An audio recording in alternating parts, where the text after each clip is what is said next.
The Empress's ceremonial blade stopped a hair's breadth from my throat, and the entire court fell silent. "You dare," she hissed, her silver eyes narrowing to slits, "to raise your gaze to the throne of voices." I hadn't meant to. The protocol briefing had been clear. Humans were to kneel at the outer ring, eyes fixed on the obsidian floor, until summoned. But something had moved in the shadows behind her throne. A shimmer of fabric, a flash of pale blue skin, and my eyes had followed on instinct. "Empress Vaelith," the human ambassador stammered from somewhere behind me. "I apologize profoundly for my attaché's transgression. He is new to diplomatic service, and—" Silence. The Empress didn't raise her voice. She didn't need to.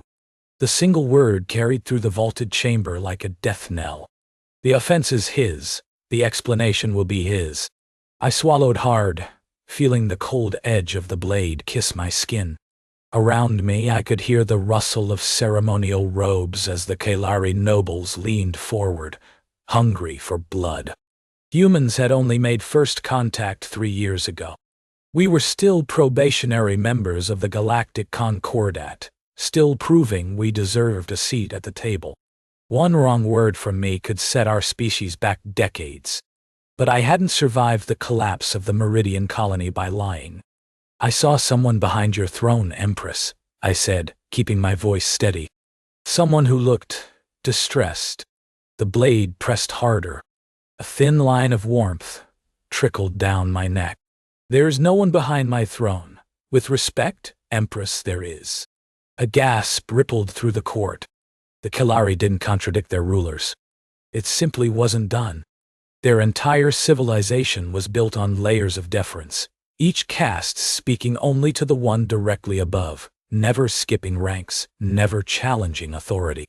And here I was, a human nobody, calling the Empress a liar in her own throne room. "Guards," Vaelith said coldly. "Execute." "Wait." The voice came from behind the throne. Soft, musical, but carrying an undercurrent of something I couldn't identify. The shadows parted, and a figure stepped into the light. She was Kaelari, that much was obvious. The same elongated limbs, the same luminescent skin that shifted between shades of blue and violet. But where the Empress radiated cold authority, this woman seemed diminished somehow. Her ceremonial robes were simpler than those of the nobles, despite the delicate silver circlet on her brow. Her eyes, a deeper purple than any I'd seen, were fixed on me with an expression I couldn't read. "High Daughter," the Empress said, and I caught the barely perceptible tightening around her eyes. "You were not summoned. I summoned myself, Aunt." The woman, the High Daughter, descended the steps from the throne dais with fluid grace. "This human saw me when no one else has bothered to look in 7 cycles. I would know why."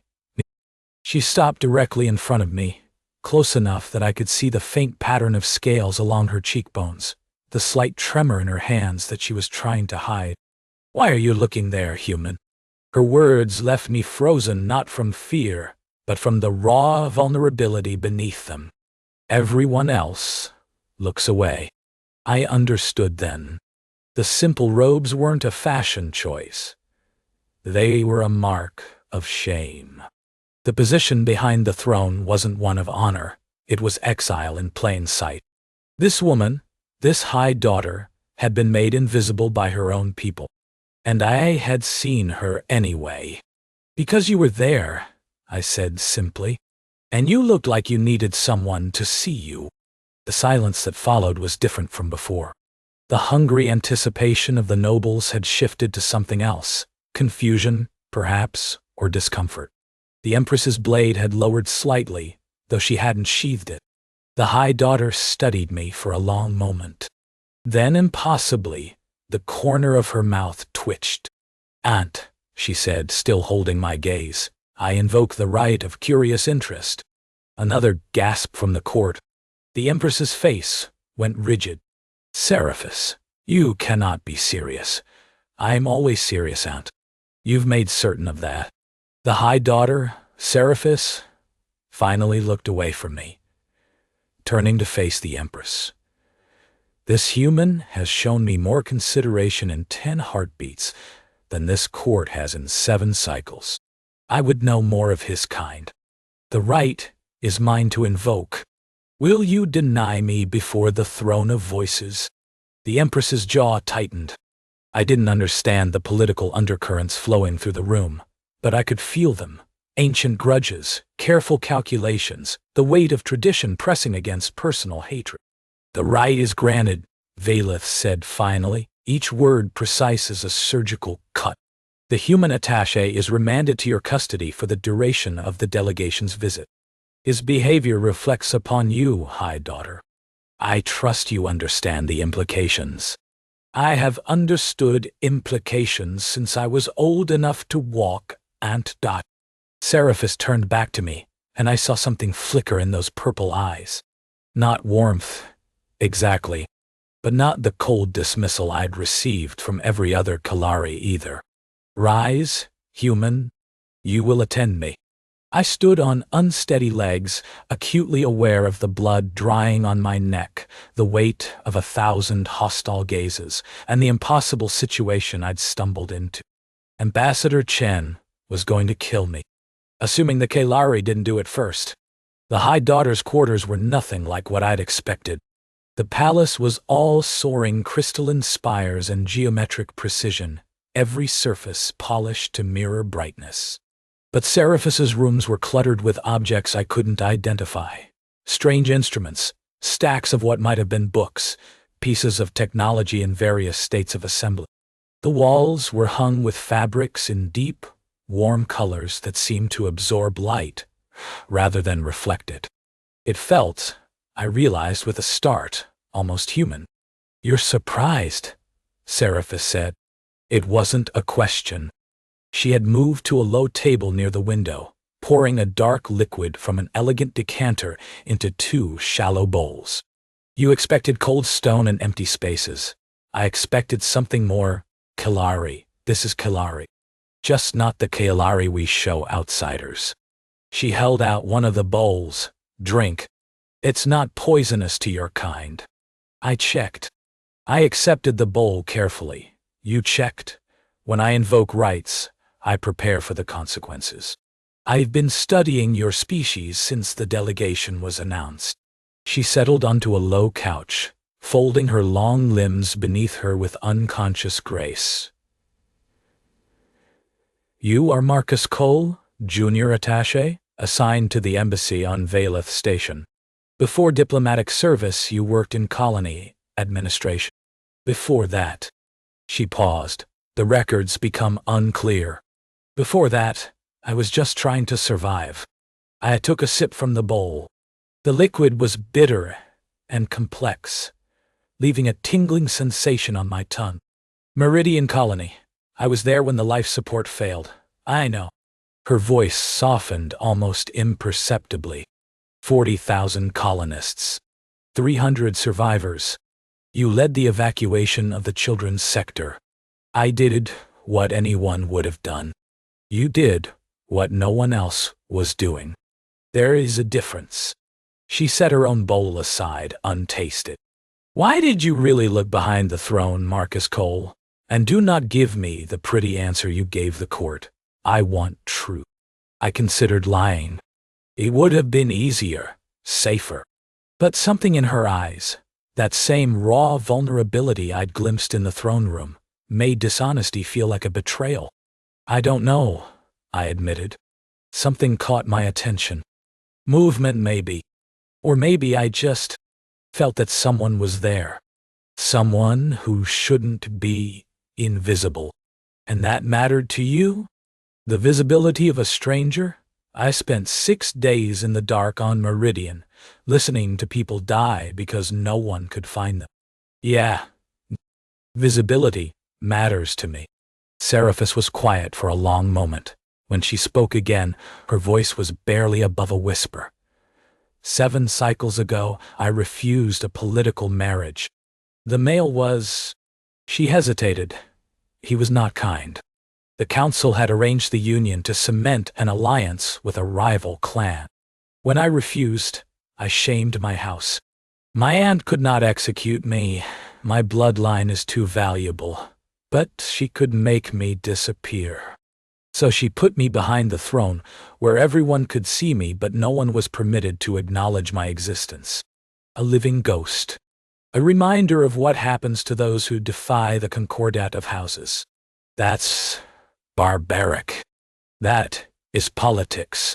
She met my eyes. Tell me, Marcus Cole, in your human cultures, what happens to women who refuse to be bartered? I thought of history, of all the ugly chapters we tried to pretend we'd move past. Sometimes nothing good, I admitted. We're not as different as we like to think. No, you're not. She rose abruptly, moving to the window. The light from the gas giant that dominated the sky painted her skin in shades of amber and rose. But you see us anyway. You look at what you're not supposed to look at, and you speak truth when lies would be safer. That is unusual. Is that why you invoke the right? Because I'm unusual? I invoke the right because you are the first person in 7 cycles to treat me as if I existed. She turned back to face me. I do not know what that means yet, but I intend to find out. Over the following days, I learned more about Kaelari culture than the entire diplomatic corps had managed in 3 years. Seraphis was a relentless teacher, questioning my assumptions, challenging my interpretations, forcing me to see her people as they truly were, rather than as the cold, hierarchical aliens we'd assumed them to be. They felt deeply, I discovered, perhaps more deeply than humans. But they had learned over millennia to mask those feelings, to channel them into rigid structures of duty and honor. Emotional display was considered primitive, a loss of control that shamed not just the individual, but their entire lineage. That's why my refusal was so devastating, Seraphis explained one evening, as we walked through the palace's crystal gardens. It wasn't just the political implications. It was that I had admitted publicly that I had feelings strong enough to override my duty. I had proven myself defective. You're not defective. By Kaelari standards, I am. I feel too much. I always have. She paused beside a fountain that sang with some harmonic frequency I couldn't quite hear. When I was young, I thought it was a curse. Now I wonder if it might be something else. What changed? She glanced at me, and for a moment, her careful mask slipped. I saw exhaustion beneath it, and loneliness, but also something that might have been hope. You did, she said quietly. You looked, you saw, and you did not look away. I felt the weight of those words settle over me like a physical thing. This woman, this princess, this exile, this impossible creature of silver and shadow, was trusting me with something precious, something she had guarded for 7 long years. I wanted to reach out, to touch her hand, to offer some human gesture of comfort. But I understood her people better now. Touch meant something different to the Kaelari. It was a declaration, a commitment. It couldn't be offered casually. So instead, I simply met her eyes and said, I'm not going to look away, Seraphis. Whatever comes.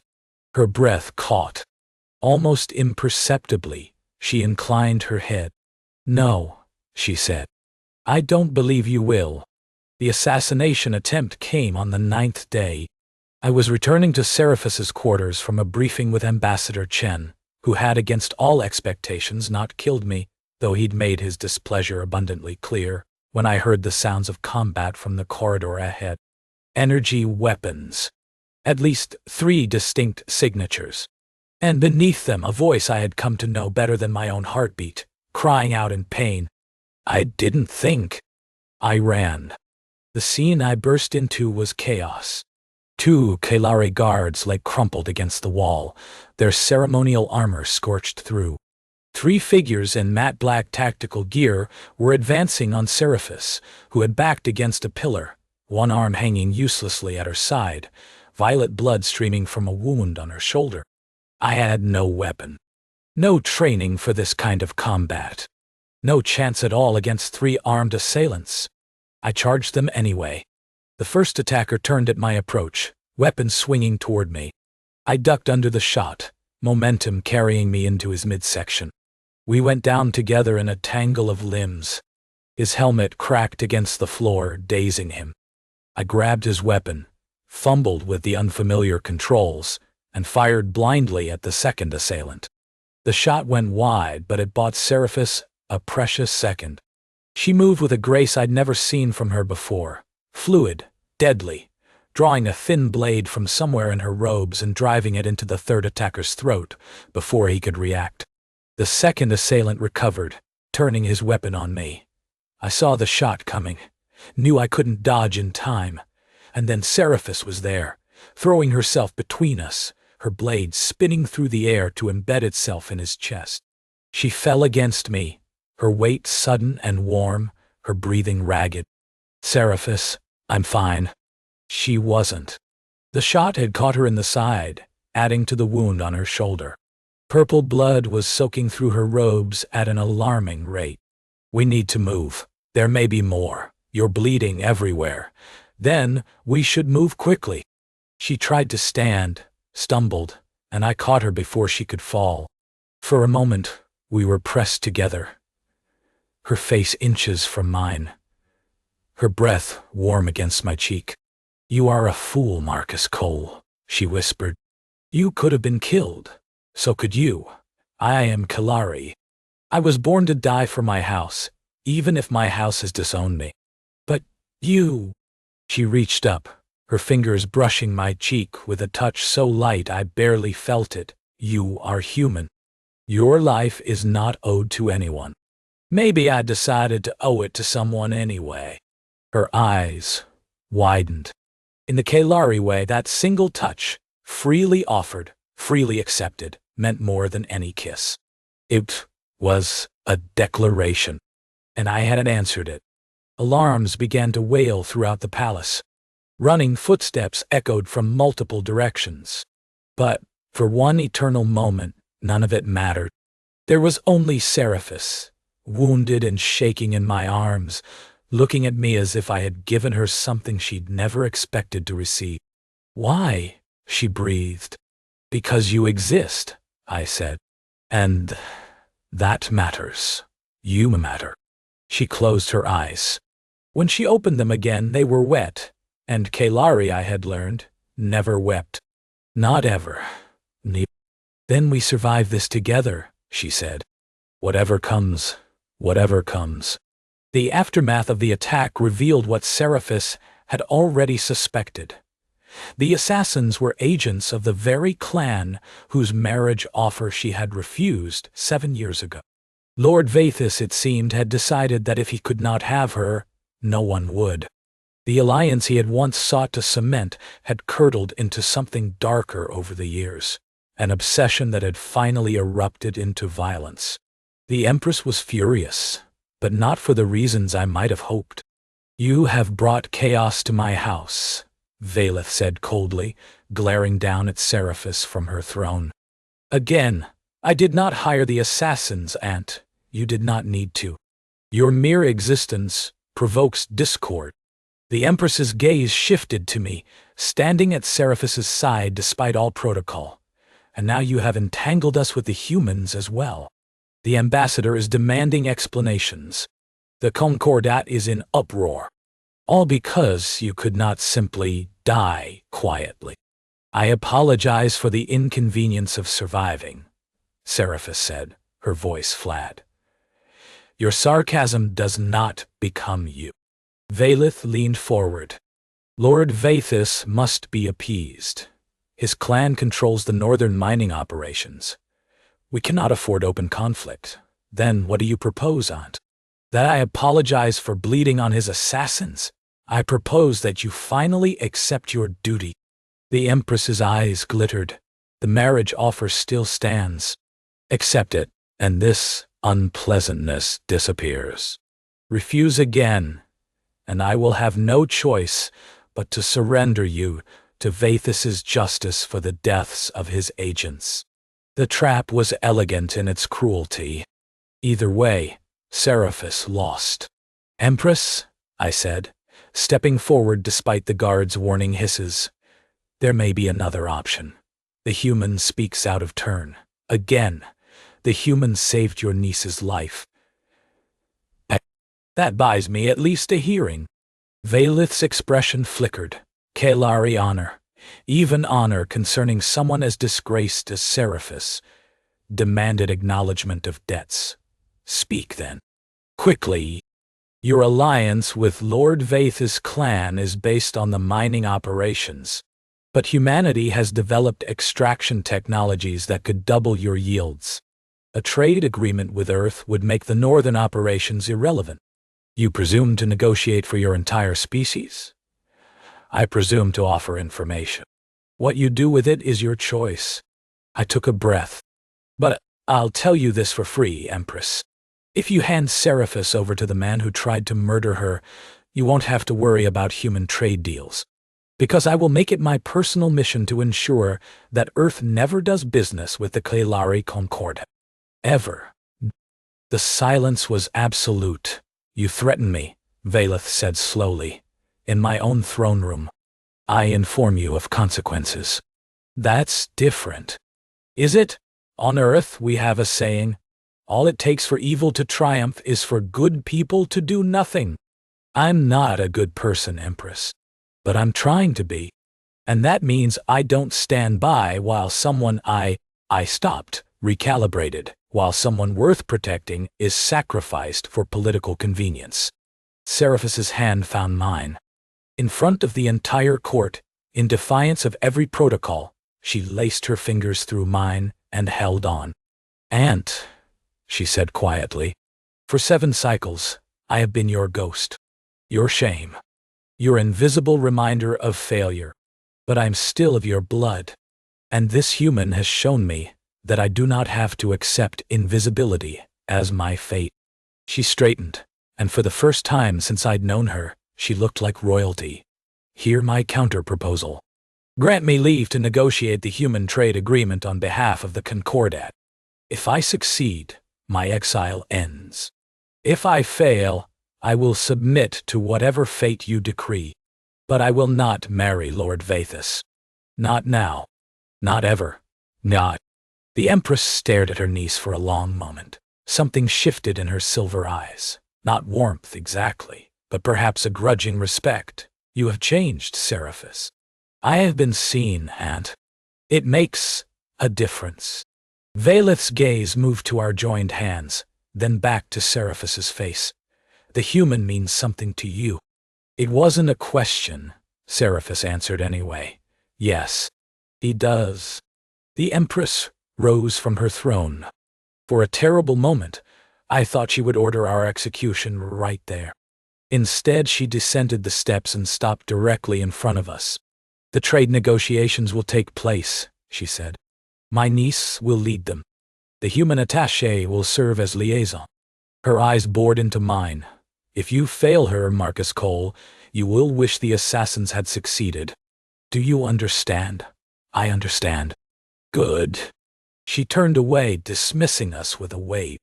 Now get out of my throne room, both of you. I have a lord to discipline and a court to reassure. As we walked out, Seraphis's hand still in mine, I heard her release a shaky breath. That was not how I expected that to end, she murmured. Me neither. You risked everything. Your career, your species' relationship with us. For me, I told you I wasn't going to look away. She stopped, turning to face me. In the light of the corridor, her eyes were luminous, full of emotions that her people had taught her to hide, but that she was choosing to show me anyway. Marcus Cole, she said, when the negotiations are concluded, regardless of outcome, there is a conversation we must have. About what this, she raised our joined hands, means to my people, and what I hope it might mean to you. I think I already know what it means, Seraphis. Perhaps. A ghost of a smile touched her lips, but I would speak it aloud anyway. I have been silent for too long. Then, I'll listen. For as long as you need. She stepped closer, and I felt her forehead touch mine. A Kaelari gesture of profound trust I had learned. Of souls acknowledging each other. Together, she whispered. Together, I agreed. The trade negotiations lasted 3 months. They were brutal, exhausting, and more politically complex than anything I had trained for. But Seraphis proved to be a revelation. Sharp, strategic, and utterly relentless in pursuit of an agreement that would benefit both species.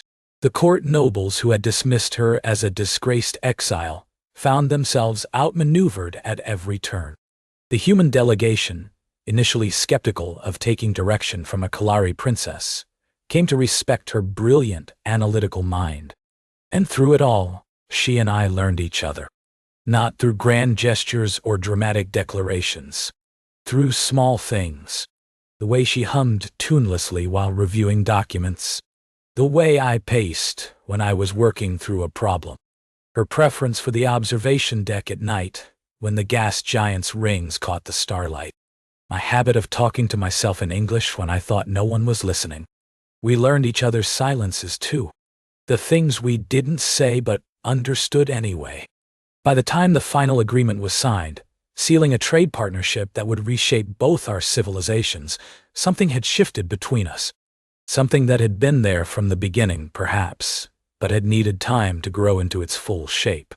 The celebration feast was held in the great hall of the palace. Kaelari and humans mingled beneath crystal chandeliers, trading stories and toasts in a display of unity that would have seemed impossible a year ago. Ambassador Chen caught my eye across the room and raised his glass, an acknowledgement, I realized, and perhaps an apology for ever doubting. But I had eyes only for Seraphis. She stood at the center of the hall, accepting congratulations from nobles who had pretended she didn't exist for 7 years. She was gracious to all of them, but I could see the exhaustion beneath her composure, the strain of performing a role she had never wanted. I made my way through the crowd to her side. She saw me coming, and something in her expression softened. "Marcus, you look like you need to escape. Is it that obvious? Only to someone who's been paying attention." She laughed, actually laughed, a sound I had heard perhaps 3 times in the months I'd known her. Several nearby nobles turned to stare, scandalized by the display of emotion. "Come with me," she said, taking my hand. "There's something I want to show you." She led me through passages I had never seen, upstairs that spiraled through the palace's crystalline spires, until we emerged onto a small balcony high above the celebration. The gas giant hung enormous in the sky, its rings a river of light stretching to the horizon. "This was my sanctuary," Seraphis said quietly. "During the years of my exile, when the silence became too heavy, I would come here and remember that the universe was larger than my shame." "It's beautiful." "Yes." She turned to face me. "But I did not bring you here for the view." The wind caught her ceremonial robes, sending them rippling like water. In the light of the rings, she seemed almost ethereal, but I had learned by now that she was anything but. She was fierce and wounded and stubborn and kind. She was the most real person I had ever known. "I made you a promise," she said, "that when the negotiations concluded, we would speak of what lies between us. I remember. Among my people, the joining of hands is a declaration of intent. It says, I see you. I choose you. I wish to walk beside you." She took a breath. "When I took your hand in the throne room, I was not thinking of politics or protocols. I was thinking only that I could not bear to face my aunt alone anymore, and that you had given me something I never expected to receive." "What was that?" "Hope." Her voice trembled slightly. "You looked behind the throne, Marcus. You saw me when I had forgotten what it felt like to be seen. And then, you kept looking. You kept seeing. Even when it cost you, even when it was dangerous, you refused to let me disappear." "Seraphis, I am not finished. She stepped closer. Among humans, I have learned, such things are spoken more directly. So I will speak directly now, as your people do. She met my eyes. I love you, Marcus Cole. Not because you saved me, or because you fought for me, though you did both. I love you because you showed me that I was worth saving, worth fighting for, worth seeing. The words hung in the air between us, fragile and precious. On Meridian, I said slowly, when everything was falling apart, I made a promise to myself. I swore that if I survived, I would never look away from someone who needed to be seen. Never pretend that someone else's pain wasn't my problem. I reached up, cupping her face in my hands. I kept that promise with you. But somewhere along the way, it stopped being about a promise. It started being about you. Just you.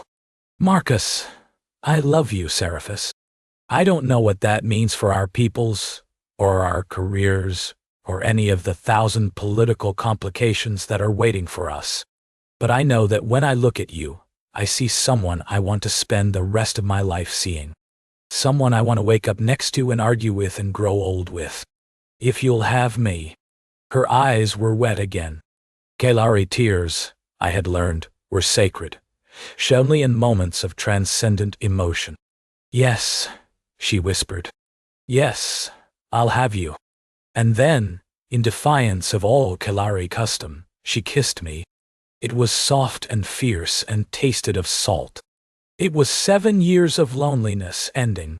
It was the first chapter of something neither of us could predict, but both of us wanted desperately to discover. When we finally broke apart, she was laughing and crying at the same time, and I was fairly certain I was doing the same. The court will be scandalized, she said. Let them. My aunt will have opinions. She can get in line. The negotiations for a formal union will take years. There are protocols, ceremonies, approvals. I kissed her again, just to shut her up. Years sound fine, I said when I pulled back. I'm not going anywhere. She stared at me for a moment. Then she shook her head, wonder and exasperation mingling in her expression. You impossible human. You're impossible human. Yes. She smiled, a real smile, unguarded and radiant. Mine die. Below us, the celebration continued. Above us, the rings of the gas giant painted light across the sky. And between us, something new had begun, fragile and improbable, and stronger than either of us could have imagined. I had looked behind a throne and found a ghost. She had looked at a human and found a home. And neither of us would ever look away again.